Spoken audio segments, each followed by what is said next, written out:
Saudari-saudara yang terkasih di dalam Tuhan Yesus, marilah kita berdoa. Dalam nama Bapa dan Putra dan Roh Kudus, amin. Bapa kami yang ada di sorga, dimuliakanlah namamu, datanglah kerajaanmu, dan jadilah kehendakmu di atas bumi, seperti di dalam sorga.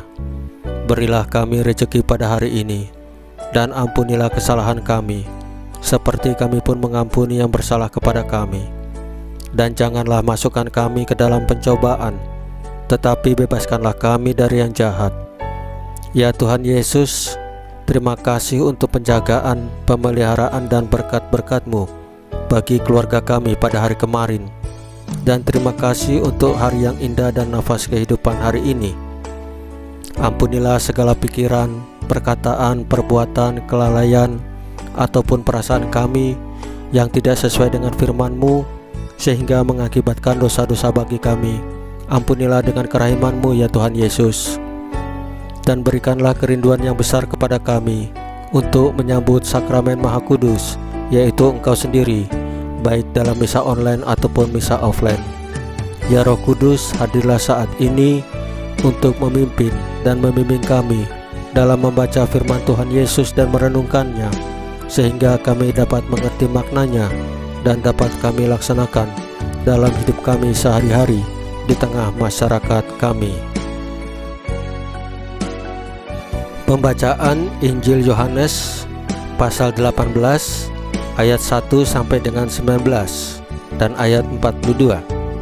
Dengan perikop Yesus ditangkap.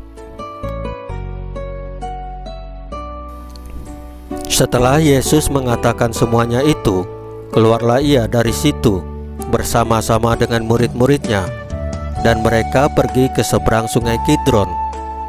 Di situ ada suatu taman, dan ia masuk ke taman itu bersama-sama dengan murid-muridnya.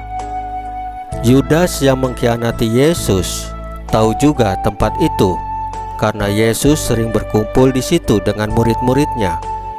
Maka datanglah Yudas juga ke situ dengan sepasukan prajurit dan penjaga-penjaga bait Allah yang disuruh oleh imam-imam kepala dan orang-orang Farisi, lengkap dengan lentera, suluh dan senjata.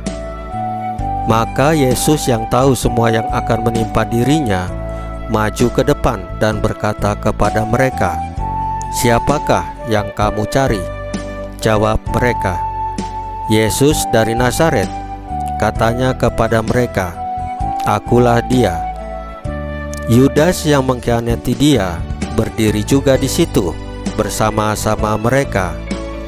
Ketika ia berkata kepada mereka, "Akulah dia," mundurlah mereka dan jatuh ke tanah. Maka ia bertanya pula, "Siapakah yang kamu cari?" Kata mereka, "Yesus dari Nazaret."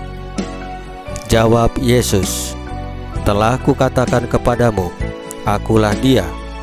Jika aku yang kamu cari, biarkanlah mereka ini pergi." Demikianlah hendaknya supaya genaplah firman yang telah dikatakannya, "Dari mereka yang engkau serahkan kepadaku, tidak seorang pun yang kubiarkan binasa." Lalu Simon Petrus yang membawa pedang menghunus pedang itu, meletakkannya kepada hamba imam besar, dan memutuskan telinga kanannya. Nama hamba itu Malkus. Kata Yesus kepada Petrus, "Sarungkan pedangmu itu. Bukankah aku harus minum cawan yang diberikan Bapa kepadaku?" Maka pasukan prajurit serta perwiranya dan penjaga-penjaga yang disuruh orang Yahudi itu menangkap Yesus dan membelenggu dia. Lalu mereka membawanya mula-mula kepada Hanas, karena Hanas adalah mertua Kayafas, yang pada tahun itu menjadi imam besar. Dan Kayafaslah yang telah menasihatkan orang-orang Yahudi, adalah lebih berguna jika satu orang mati untuk seluruh bangsa. Simon Petrus dan seorang murid lain mengikuti Yesus. Murid itu mengenal imam besar, dan ia masuk bersama-sama dengan Yesus ke halaman istana imam besar. Tetapi Petrus tinggal di luar dekat pintu. Maka murid-murid lain tadi yang mengenal imam besar kembali keluar, bercakap-cakap dengan perempuan penjaga pintu, lalu membawa Petrus masuk. Maka kata hamba perempuan penjaga pintu kepada Petrus, "Bukankah engkau juga murid orang itu?" Jawab Petrus, "Bukan." Sementara itu hamba-hamba dan penjaga-penjaga bait Allah telah memasang api arang, sebab hawa dingin waktu itu, dan mereka berdiri berdiam di situ. Juga Petrus berdiri berdiam bersama-sama dengan mereka. Demikianlah sabda Tuhan. Terpujilah Kristus. Saudari-saudara yang terkasih di dalam Tuhan Yesus, cinta itu bukanlah sekedar diucapkan, tetapi mesti selalu menjiwai seluruh perbuatan, seluruh pekerjaan dan pelayanan kita. Pada hari Jumat Agung ini, kita serentak sunyi. Tidak ada perayaan Ekaristi, tidak ada arak-arakan pesta. Kita sebagai umat Allah diajak untuk berefleksi di dalam sunyi perihal penderitaan dan kematian Kristus di salib. Tuhan telah menderita dan wafat. Apa makna peristiwa itu bagi kita? Apakah sekedar peristiwa biasa?